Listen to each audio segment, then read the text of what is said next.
RC study zone YouTube channel पर मैं रामचंद्र चौहान आप सभी का स्वागत करता हूं। प्यारे बच्चों, आज इस वीडियो में हम एनसीईआरटी कक्षा 10 की गणित पाठ्य पुस्तक के अध्याय 14 प्रायिकता अर्थात प्रोबेबिलिटी की प्रश्नावली 14.1 का पांचवा और अंतिम भाग करेंगे, जिसमें हम इस प्रश्नावली के प्रश्न नंबर 21 से 25 को हल करेंगे। ये इस अध्याय का अंतिम वीडियो होगा, क्योंकि इसमें आप अंतिम जो प्रश्न है 5 प्रश्न वो पूरे कर लोगे और उसके बाद 14.1 की प्रश्नावली थी, तो सारी वीडियो यहाँ पर आपकी कंप्लीट हो जाएगी, सारे प्रश्न कंप्लीट हो जाएंगे।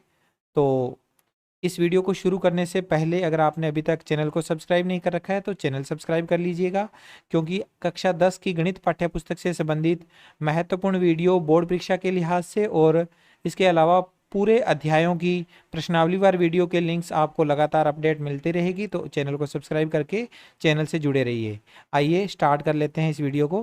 प्रश्न नंबर 21 करेंगे सबसे पहले, जिसमें हमें दिया हुआ है 144 बॉल पेनों के एक समूह में 20 बॉल पेन खराब हैं और शेष अच्छे हैं।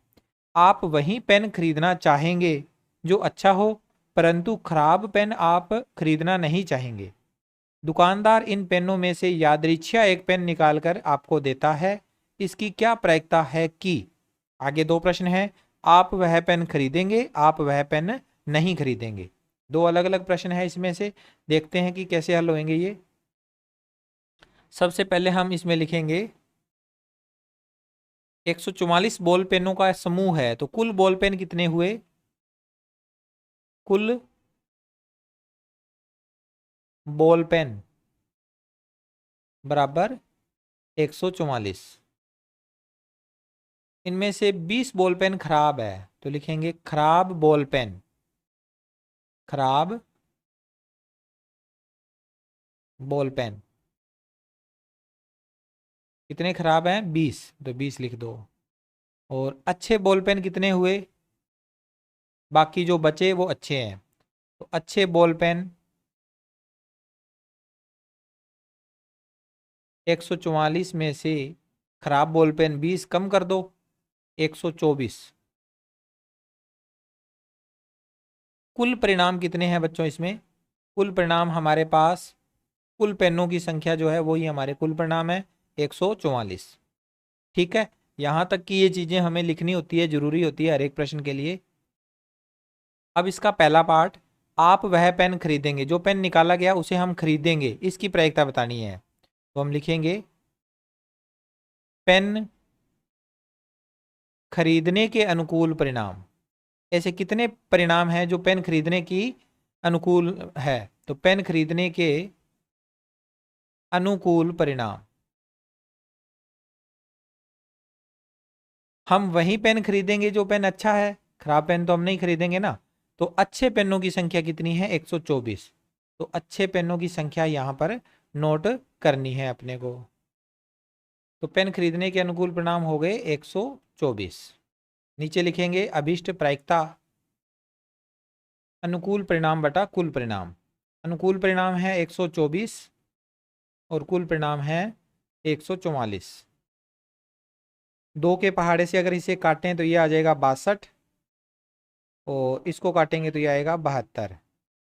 62 और 72 आगे फिर से कटेंगे, 62 को दो के पहाड़े से काटेंगे 31, और ये 72 आ जाएगा 36। ठीक है, तो यानी कि ये आ गया हमारा फाइनल आंसर 31/36। ठीक है, अब इसका सेकंड प्रश्न, आप वह पेन नहीं खरीदेंगे। पेन नहीं खरीदने के अनुकूल परिणाम और प्रायिकता लिखनी है अपने को। तो हम अगले पेज पे चलते हैं, अगले पेज पे लिखते हैं सेकंड पार्ट,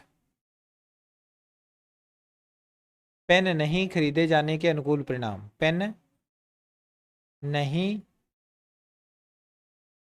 खरीदे जाने के अनुकूल परिणाम। पेन नहीं खरीदे जाने के अनुकूल परिणाम। 20 ऐसे पेन हैं जो खराब हैं, वो हम नहीं खरीदेंगे, तो ये 20 पेन आ जाएंगे, यानी कि अनुकूल परिणाम 20 आ गए। फिर आगे आएगा अभिष्ट प्रायिकता अनुकूल परिणाम बटा कुल परिणाम, तो ये आ जाएगा 20/144। 20 का हाफ कर देंगे 10, और इधर 144 का हाफ करेंगे 72, फिर 10 का हाफ आधा कर दिया 5, 72 का आधा 36। तो हमारा अंतिम आंसर आ गया इसका 5/36। ये पेन नहीं खरीदे जाने की प्रायिकता आ गई। ठीक है, इसके बाद हम करते हैं प्रश्न नंबर 22। दिया हुआ है उदाहरण 13 को देखिए और इसमें पहला पार्ट पूछा गया है निम्नलिखित सारणी को पूरा कीजिए। यह सारणी क्या है, घटना दे रखी है, दोनों पासों की संख्याओं का योग और प्रायिकता नीचे दे रखी है। हम जब दो पासे को उछालते हैं अलग अलग, उदाहरण नंबर 13 अगर आप बुक में देखोगे तो वहां क्या थे, दो अलग अलग पासे थे, उनको जब उछाला गया तो 36 परिणाम हमें प्राप्त हुए थे दोनों पासों को उछालने पर। अब उन 36 परिणामों में से संख्याओं का, पासों के अंकों का योग जो है वो यहाँ दिया हुआ है। अंकों का योग 2 3 4 5 ऐसे करके ये 12 तक अंकों का योग हो सकता है, क्योंकि पासे पे छोटे से छोटा अंक लिखा होता है 1, बड़े से बड़ा अंक होता है 6। 1 और 1 दोनों पासों पर अगर दोनों पर 1 1 आ जाता है तो योग हो जाता है 2, और दोनों पासों पर अगर 6 आ जाएगा तो 12 योग बन जाएगा। इससे बड़ा योग नहीं हो सकता, 2 से छोटा योग नहीं हो सकता। अगर लिखा आता है तो उसकी प्रायिकता 0 होगी। अगर प्रायिकता का प्रश्न आ जाता है कि अंकों का योग 1 होने की प्रायिकता या अंकों का योग 13 होने की प्रायिकता, तो 0 उत्तर आएगा। अब ये प्रश्न जो है इसमें आप देखो, हमें प्रायिकता कुछ 3 वैल्यू तो हमें दे रखी है, बाकी हमने यहाँ पर वैल्यू फिल अप करनी है। तो इसको आप कैसे समझोगे, इसका मैं आपको एक ट्रिक बता देता हूं। जब भी पासों के योग से संबंधित अगर कोई प्रश्न आ जाए तो आपको वो ट्रिक ध्यान में रखनी है। क्या है ट्रिक, ध्यान से समझिए। पासे पर प्राप्त अंकों का योग से संबंधित अगर कोई प्रश्न आता है तो आपको ये चीजें ध्यान में रखनी है। ये जितना दिखने में मुश्किल लग रहा है उतना बिल्कुल भी नहीं है। पासे के अंकों का योग क्या हो सकता है, 2 3 4 5 6 7 8 9 10 11 12, ये हो सकता है पासे के अंकों का योग। और अनुकूल परिणाम जो होंगे वो कहाँ से शुरू होंगे, 1 से। 1 2 3 4 5 6, 6 के बाद में फिर से दोबारा स्टार्ट हो गए 5 4 3 2 1। अब ये 1 से 6 तक गिनती लिखी, फिर घटते क्रम में लिख दी। ठीक है, ये चीज़ है यहाँ पर। लेकिन इससे भी आसान ये समझ सकते हो, अंकों का अगर योग पूछा है 2 तो 2 से 1 कम 1, अनुकूल परिणाम 1 होंगे। अंकों का योग 3 पूछा है तो 3 से 1 कम 2, अंकों का योग 2 का पूछा जाएगा तो 4 का योग पूछा जाएगा, अंकों का योग तो 3 आ जाएंगे अनुकूल परिणाम। अंकों का योग 5 पूछा जाता है तो अनुकूल परिणाम 4 होंगे। अंकों का योग 6 पूछा जाता है तो अनुकूल परिणाम 5 होंगे। अंकों का योग 7 पूछा जाता है तो अनुकूल परिणाम होंगे 6। यहाँ तक तो ये सही है। उसके बाद आगे वालों के लिए क्या है, 8 पूछा जाता है तो मैंने 5 लिखा है, 9 लिखा जाता है तो 4 लिखा है, 10 पूछा जाता है अंकों का योग तो 3 लिखा है, 11 के लिए अंकों का योग 11 होने पर अनुकूल परिणाम 2 होते हैं, और 12 होने पर अंकों का योग 12 होने पर अनुकूल परिणाम 1 होता है। तो ये वाले जो परिणाम है ना, इनको आप थोड़ा सा अलग तरीके से समझोगे। ऊपर वालों के लिए तो एक एक कम करना है। 8 का क्या करोगे, 8 और 5 को जोड़ करते हो तो 13 बनता है, तो 8 का हिसाब याद रख लेना। 8 में 5 जोड़ने पर 13 आता है, इसी तरह से 9 में 4 जोड़ने पर 13 आता है, 10 में 3 जोड़ने पर 13 आता है, 11 में 2 जोड़ने पर 13 आता है, और 12 में 1 जोड़ने पर 13 आता है। तो ये आप बिना सारणी बनाए, बिना कैलकुलेशन किए आप डायरेक्ट इस ट्रिक के माध्यम से यहाँ पर आंसर भर सकते हो। अब क्या होगा, हमारे पास अंकों का योग 2 होने की प्रायिकता क्या होती है, अनुकूल परिणाम बटा कुल परिणाम। 2 के लिए अनुकूल परिणाम कितने हैं, 1, और कुल परिणाम तो 36 है ही, तो 1/36 आ गया।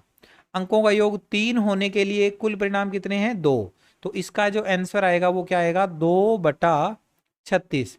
और 2/36 आगे कट जाएगा 2 के पहाड़े से, 2 का हाफ कर दिया 1, 36 का हाफ कर दिया, आधा कर दिया 18, तो यहाँ आंसर आ जाएगा 1/18। ठीक है, अंकों का योग 4 होने की प्रायिकता, अंकों का योग 4 के लिए 4 के सामने क्या है, 3 है, तो 3/36। 3 और 36 3 के पहाड़े से कटेंगे, 3 एकम 3 और 12 तिये 36, 1/12, तो यहाँ फिलअप कर देंगे 1/12।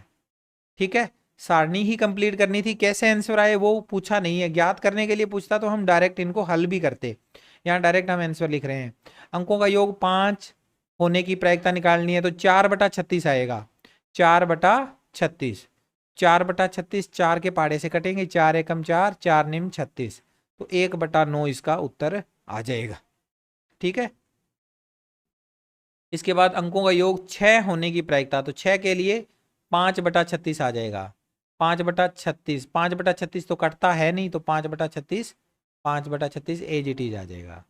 अंकों का योग 7 होने की प्रायिकता, 7 होने के लिए 7 के सामने क्या लिखा हुआ है, 6 लिखा हुआ है, तो 6/36, 6 के पहाड़े से कटेंगे, 6 एकम 6, 6 छिके 36, तो 1/6 उत्तर आ गया। 8 का उत्तर दिया हुआ ही है। 9 का उत्तर क्या होएगा, अंकों का योग 9 होने के लिए 9 के सामने क्या है 4, तो 4/36 यानी कि 1/9 आ जाएगा। अंकों का योग 10 होने की प्रायिकता, 10 के सामने क्या है 3, 3/36, 3/36 यानी 1/12। और इसके बाद अंकों का योग 11 होने की प्रायिकता, 11 के सामने क्या है 2 लिखा हुआ है, तो 2/36 यानी 1/18 इसका आंसर हो जाएगा। तो इस तरह से हमने इसके ये सारे पार्ट हमने जो फिलअप करने थे वो कर दिए हैं। आई होप आपको ये प्रश्न भी अच्छे से समझ में आया है। इसको आप अपनी नोटबुक में सारणी को बनाकर कंप्लीट कर लीजिए। आगे चलते हैं अब इसका सेकंड पार्ट। ये फर्स्ट पार्ट था 22वें क्वेश्चन का। अब सेकंड पार्ट, सेकंड पार्ट में क्या पूछा गया है हमसे, इसका सेकंड जो पार्ट है उसमें पूछा गया है, एक विद्यार्थी यह तर्क देता है कि यहाँ कुल 11 परिणाम 2, 3, 4, 5, 6, 7, 8, 9, 10, 11 और 12 है, अतः प्रत्येक की प्रायिकता 1/11 है। क्या आप इस तर्क से सहमत हैं? सकारण उत्तर दीजिए। विद्यार्थी क्या कहना चाह रहा है कि यहाँ योगफल के कुल 11 परिणाम है। योगफल 2 हो सकता है, 3 हो सकता है, 4 हो सकता है, ऐसे करते करते योगफल 12 तक हो सकता है। तो कुल 11 ही परिणाम है और 11 ही स्थितियां उस विद्यार्थी के अकॉर्डिंग बन रही है, तो यहाँ पर वो 1/11 लिख रहा है इसका उत्तर। लेकिन ऐसा नहीं है बच्चों, ये गलत है तर्क। कारण इसका यह है कि ये जो योगफल 2, 3, 4, 5, 6, 7, 8, 9, 10, 11, 12 आने के अनुकूल परिणाम जो हैं वो अलग अलग हैं। कुल स्थितियां भी 11 नहीं है, कुल स्थितियां 36 है पासे को फेंकने पर। तो यह स्थिति क्या हो जाएगी, जो बच्चा तर्क दे रहा है वो गलत हो जाएगा। तो हम लिखेंगे यहां पर इसका हल,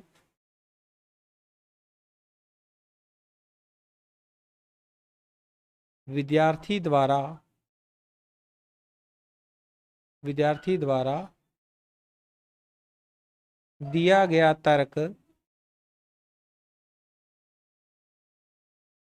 दिया गया तर्क सही नहीं है, सही नहीं है, क्योंकि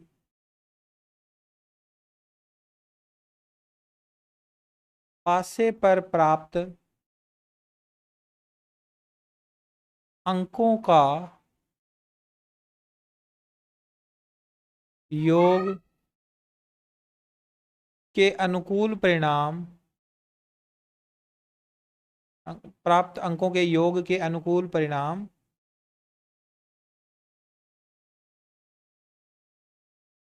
भिन्न भिन्न होते हैं। उदाहरण के लिए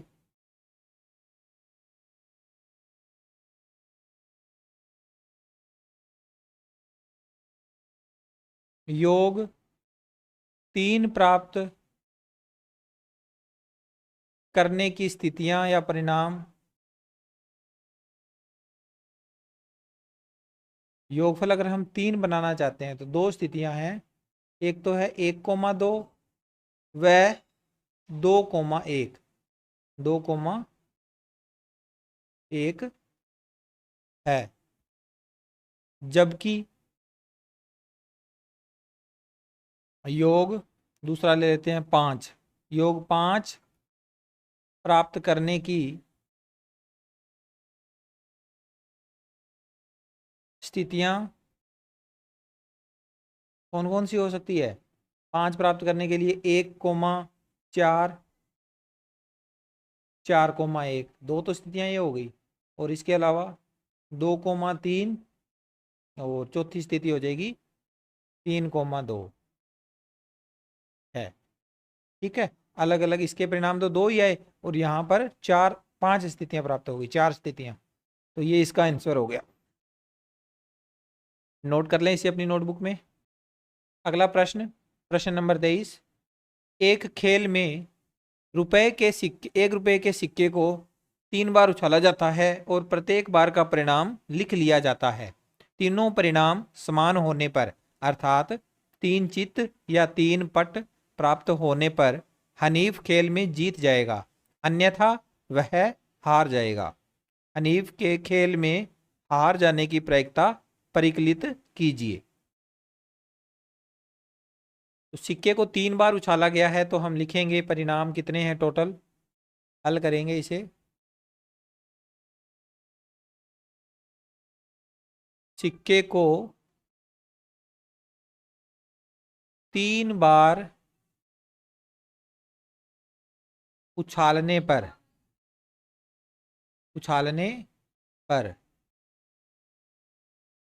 कुल परिणाम कितने हुए। एक सिक्के को हमने 3 बार उछाला है, सिक्के की 2 साइड होती है तो 2 गुणा 2 गुणा 2, 3 बार उछाला है तो 2 का गुणा 3 बार कर दो, 2 दूनी 4, 4 दूनी 8, 8 परिणाम हो गए। अब ये 8 परिणाम कौन कौन से हैं इनको नोट करना जरूरी है, तो नोट कर लेते हैं। तो देखो बच्चों, यहाँ पर 8 परिणाम कौन से हैं। या तो ये स्थिति हो सकती है कि तीनों ही सिक्कों पर एच आ जाए, यानी हेड आ जाए, तीनों सिक्के उछाले तीनों पर हेड आ गए। या ये स्थिति हो सकती है कि तीनों पर ही टेल आ जाए, पट आ जाए, चित्त और पट, ये चित्त और ये पट। ठीक है, एक एक स्थिति तो ये हो गई। बाकी स्थितियां क्या होगी, या ऐसा हो सकता है कि 2 सिक्कों पर तो हेड आ जाए और एक पर टेल आ जाए। तो यहां पर हम लिखेंगे दो दो हेड लिख देंगे, यानी एच लिख देंगे, यानी कि पहले सिक्के पर हेड आ गया, दूसरे पर भी हेड आ गया और तीसरे पर टेल आ गया। अब ये टेल दूसरे पर भी आ सकता था और पहले सिक्के पर भी आ सकता था, तो इन्हीं को आगे पीछे घुमा दो।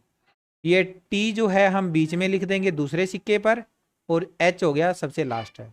अब इस टी को सबसे आगे लिख दो, टी पहले सिक्के पर भी आ सकता है और बाकी दोनों पर एच आ सकता है। ये हमने स्थितियां बना ली। अब यहाँ नीचे देखो, 3 टेल की बजाय ऐसा भी हो सकता है कि 2 तो टी आ जाए और 1 एच आ जाए, तो सबसे लास्ट वाले को हम एच लिख देंगे, 2 टी और 1 एच। अब ये एच तीसरा सिक्का है तो हो सकता है कि एच दूसरे सिक्के पर आए, तो हम टी एच टी लिख देंगे और लास्ट एच सबसे आगे भी आ सकता है, एच टी टी। ये 8 परिणाम हमने लिख दिए। बेसिक कॉन्सेप्ट वीडियो में ये सारी चीज़ें मैंने डिटेल से बताई हुई है, तो वहाँ से एक बार जरूर देख लीजिएगा। आगे अब हम इसमें लिखेंगे, हमारे पास पूछा क्या गया है हमसे कि तीनों परिणाम समान होने पर, अर्थात 3 चित्त या 3 पट प्राप्त होने पर हनीफ खेल में जीत जाएगा, अन्यथा वह हार जाएगा। हनीफ के खेल में हार जाने की प्रायिकता परिकलित कीजिए। तो हार जाने के अनुकूल परिणाम लिखने हैं, तो लिखेंगे हनीफ के खेल में हार जाने के अनुकूल परिणाम, हार जाने के अनुकूल परिणाम। तो देखो, अगर तीनों एच आएंगे और तीनों टी आएंगे तब तो वो जीतेगा, अदरवाइज वो हारेगा। तो इन 2 स्थितियों में तो वो जीत रहा है और बाकी चाहे इनमें से कोई भी परिणाम आ जाए, हनीफ ने हारना है इन परिणामों पर। तो ये 6 परिणाम ऐसे हैं जिन पर हनीफ हार रहा है, तो अनुकूल परिणाम 6। अतः अभिष्ट प्रायिकता, अतः अभिष्ट प्रायिकता यानी कि हनीफ के हार जाने की प्रायिकता, ऐसे भी लिख सकते हैं, अनुकूल परिणाम बटा कुल परिणाम, अनुकूल अनुकूल परिणाम बटा कुल परिणाम, अनुकूल परिणाम और इसके बटा में कुल परिणाम।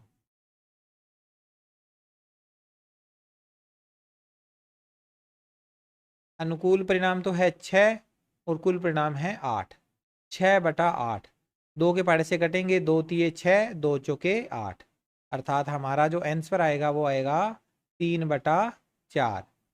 ठीक है, अनीफ के खेल में हार जाने की प्रायिकता 3/4। आगे चलते हैं। इसके बाद अगला प्रश्न, प्रश्न नंबर 24। ये है प्रश्न नंबर 24। एक पासे को 2 बार फेंका जाता है, इसकी क्या प्रायिकता है कि 5 किसी भी बार में नहीं आएगा, और दूसरा है 5 कम से कम एक बार आएगा। तो हल करते हैं इसे। पासे को कितनी बार फेंका गया? 2 बार। पासे को 2 बार फेंकने पर कुल परिणाम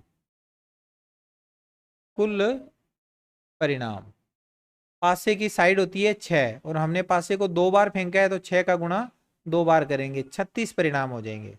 पासे को 2 बार फेंकने पर कुल परिणाम बराबर 36। अब ये 36 परिणाम होते कौन से हैं ये भी आपको पता होना चाहिए। हालांकि आपको सारणी बनानी आती होगी, लेकिन फिर भी मैं यहाँ पर एक बार ड्रॉ कर देता हूँ सारणी। तो यहाँ पर मैंने एक पास से 2 पासों को एक साथ उछालने पर जो 36 परिणाम होते हैं वो हमने बना के रख दिए हैं। इन 36 परिणामों के आधार पर हमें इन दोनों प्रश्नों का आंसर देना है। तो पूछा क्या गया है पहले प्रश्न में? पहले प्रश्न में पूछा गया है 5 किसी भी बार में नहीं आएगा, तो लिखेंगे 5 किसी भी बार में न आने के अनुकूल परिणाम। 5 किसी भी बार में न आने के अनुकूल परिणाम। यहां आप देखो सारणी के अंदर जहां जहां 5 आया हुआ है वो मान देखो, ये वाले मान 5 वाले हैं। ठीक है, यहाँ 5 आया हुआ है, इनमें इनको छोड़ना है। एक तो अपने को एक इनमें भी 5 आया हुआ है, ये वाले मान, तो इन मानों को भी अपने को छोड़ना है। 5 वाले मान छोड़ दो, बाकी काउंट करने हैं।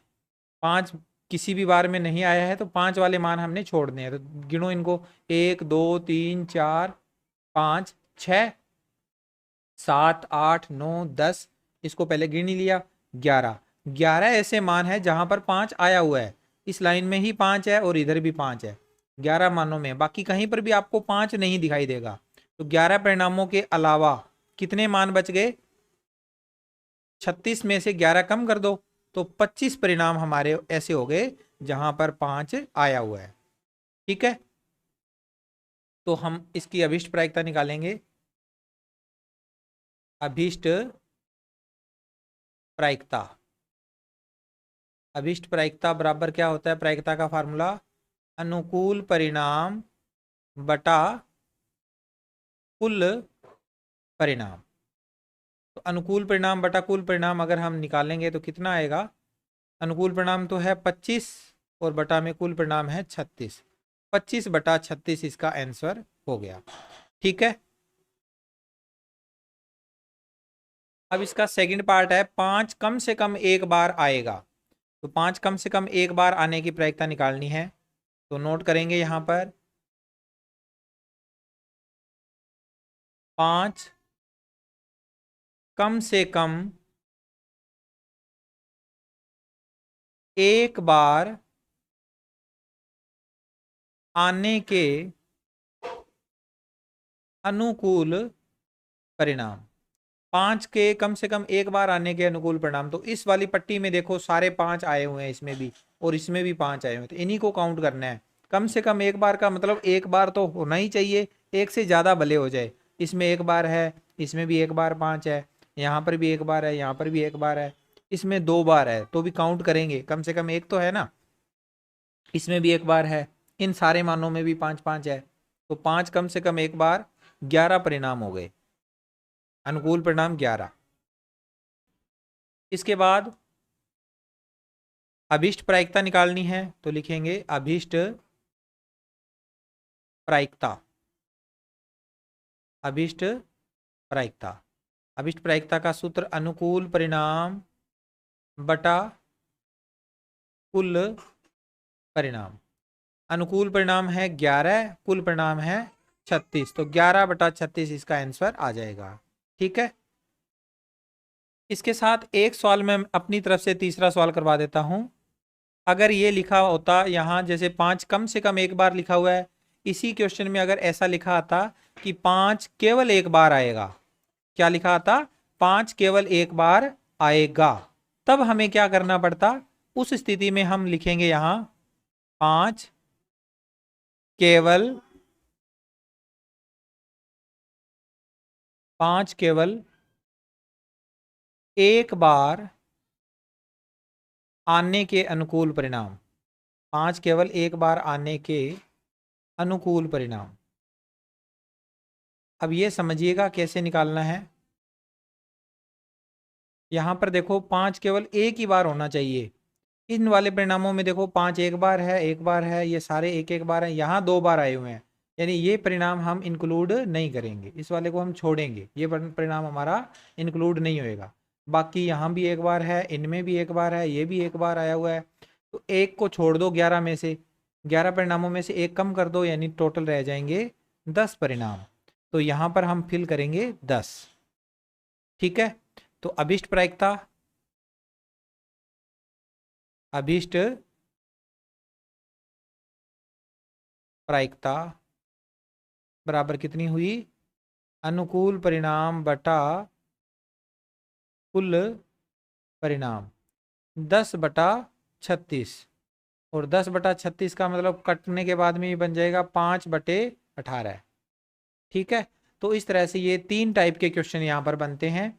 ये 5 की बजाय अगर यहाँ पर कोई और भी अंक लिखा आ जाए, 4 लिखा आ जाए, 3 लिखा आ जाए, 6 लिखा आ जाए, तब भी ये सेम ही उत्तर रहते हैं, ये ध्यान रखिएगा। ठीक है, अगर यहाँ ऐसा आ जाता कि 4 किसी भी बार में नहीं आएगा, तब भी अनुकूल परिणाम 25, प्रायिकता 25/36। यहाँ लिखा आ जाता 3 कम से कम एक बार आने की प्रायिकता, तो भी हमने लिखते अनुकूल परिणाम 11 है और प्रायिकता 11/36। यहाँ लिखा आता कि 2 केवल एक बार आने के अनुकूल परिणाम, तो 10 होंगे, प्रायिकता 10/36 यानी 5/18 होगी। ठीक है, ये सवाल हमारा इस तरह से यहाँ कंप्लीट होता है। इसे नोट कर लीजिए अपनी नोटबुक में। आगे चलते हैं इसके बाद अगले प्रश्न पर, प्रश्न नंबर 25। यहाँ पर हमें प्रश्न में दिया हुआ है, निम्नलिखित में से कौन से तर्क सत्य है और कौन से तर्क असत्य है, सकारण उत्तर दीजिए। हमें कारण बता के इनके आंसर देने हैं। पहला तर्क देखिए, यदि 2 सिक्कों को एक साथ उछाला जाता है तो इसके 3 संभावित परिणाम 2 चित्त, 2 पट या प्रत्येक एक बार है, अतः इनमें से प्रत्येक परिणाम की प्रायिकता 1/3 है। तो ये कथन गलत है बच्चों, क्योंकि जब हम 2 सिक्कों को उछालते हैं एक साथ, तो उनके जो परिणाम आते हैं, 3 स्थितियां बनती है, लेकिन टोटल परिणाम 4 हो जाते हैं। कैसे? एक स्थिति तो ये बनती है कि 2 चित्त, ठीक है, 2 पट वाली भी स्थिति बनती है, लेकिन यहां पर सारा समस्या आती है कि प्रत्येक एक बार, प्रत्येक एक बार में हम यहां पर देखो, पहली बार H आ गया और दूसरी बार T आ जाए, एक H और दूसरा T, ऐसे लिख सकते हैं, पहला H दूसरा T। लेकिन क्या होता अगर पहली बारी में T आता और दूसरी बारी में H आता, तो क्या ये दोनों एक जैसे परिणाम है? अलग अलग हैं, क्योंकि ये परिणाम जो है उसमें चित्त पहले आया है पहले सिक्के पर और पट आया है दूसरे सिक्के पर, और यहाँ पर पट पहले सिक्के पर और दूसरे सिक्के पर चित्त आया हुआ है, तो 2 अलग अलग स्थितियां बनती है। 2 ये हो गई, 2 हेड हेड वाली हो गई और 2 टेल टेल वाली हो गई, यानी कि 4 स्थितियां हो गई ये। ठीक है, इन चारों स्थितियों के हिसाब से ये सवाल होता है, तो हम इसमें लिखेंगे कि जो क्रम होता है H और T आने का वह महत्वपूर्ण है, तो लिखेंगे इसमें हल, पहले का दिया गया तर्क असत्य है, दिया गया तर्क असत्य है क्योंकि 2 सिक्के एक साथ उछालने पर 4 स्थितियां या 4 संभावित परिणाम आती है। कौन कौन सी? पहली, पहली स्थिति दोनों पर चित, दूसरी स्थिति दोनों पर पट, तीसरी स्थिति पहले सिक्के पर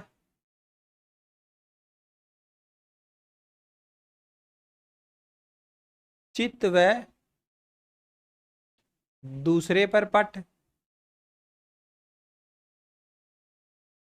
तथा चौथी स्थिति में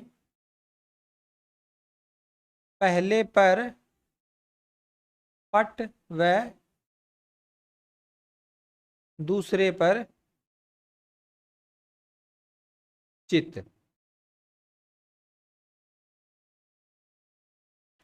चित या पट का क्रम महत्वपूर्ण है। चित या पट का क्रम महत्वपूर्ण है इसमें, ठीक है। दूसरा सवाल इसका,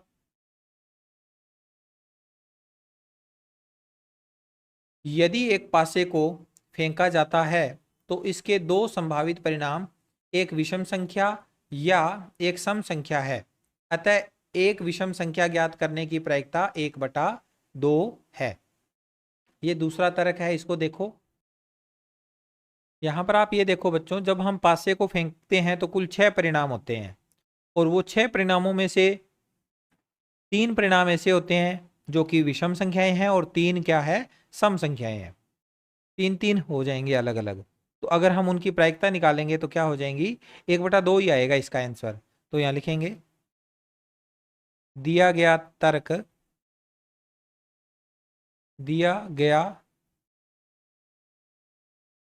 तर्क सत्य है क्योंकि एक पासा फेंकने पर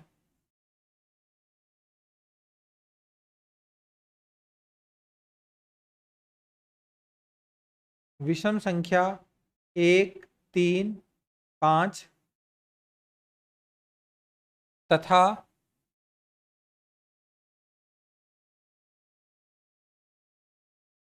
सम संख्या 2, 4, 6 ही प्राप्त होती है।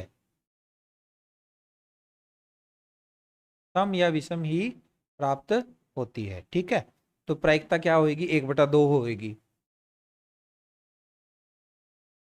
तो बच्चों इस तरह से हमने ये 25वां प्रश्न कंप्लीट कर लिया है और इसके साथ ही प्रश्नावली 14.1 के सारे प्रश्न हमने कंप्लीट कर लिए। आई होप आपको सारे प्रश्न अच्छे से समझ में आ गए होंगे। मैं मिलता हूँ आपसे नेक्स्ट वीडियो में नए अध्याय के साथ। देखते रहिए मेरा YouTube channel. Thank you, bye bye, take care.